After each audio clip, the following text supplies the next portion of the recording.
It's so interesting when you come from like an abusive family or abusive household, and people be like, "Yeah, your parents did their best. They tried." Sometimes your parents will tell you themselves, like, "I did my best." You feel what I'm saying? But the funny thing is, and also when it comes to going no contact with certain family members and stuff, people also will be like, "That's your family, right?" The funny thing is, if you're a female and you date a guy and he says he did his best, you'll be like, "Oh, you did your best, but it wasn't enough. Get out of here. We won't talk to each other no more because you're toxic." Same thing with a guy if he dates a girl and she'll be like, "I'm trying my best." Blah, blah, blah. After a while, it's gonna get to the point where it's like, "Baby girl, I'm gonna keep it 1,000 with you. You trying your best, but you're is not enough." You feel what I'm saying? You're gonna get to a point where it's like, "All right, this ain't it." You feel what I'm saying? And then eventually you cut that person off, you go no contact with that person, or you just no longer talk to them again. But for some reason in society, we have this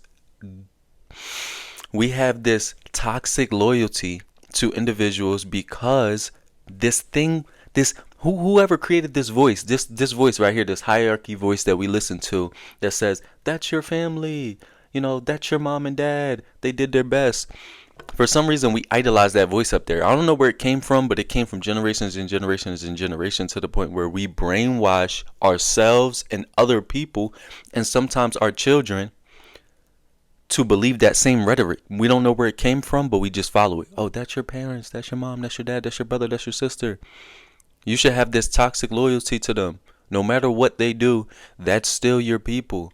Family over everything. Let's get it tatted on our necks and our arms and stuff like that. And it's like, bro, who created this and why are we following it? If it's your boyfriend, if it's your girlfriend, if it's your friend, you are not about to keep them in your life. You said you did your best, but that ain't enough. So why, when it comes to our family, you feel what I'm saying? Is it the same thing?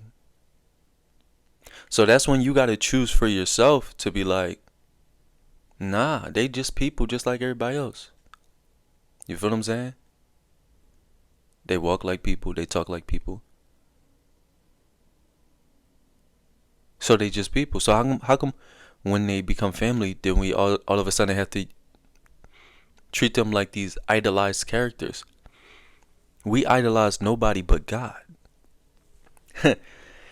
We idolize nobody but God.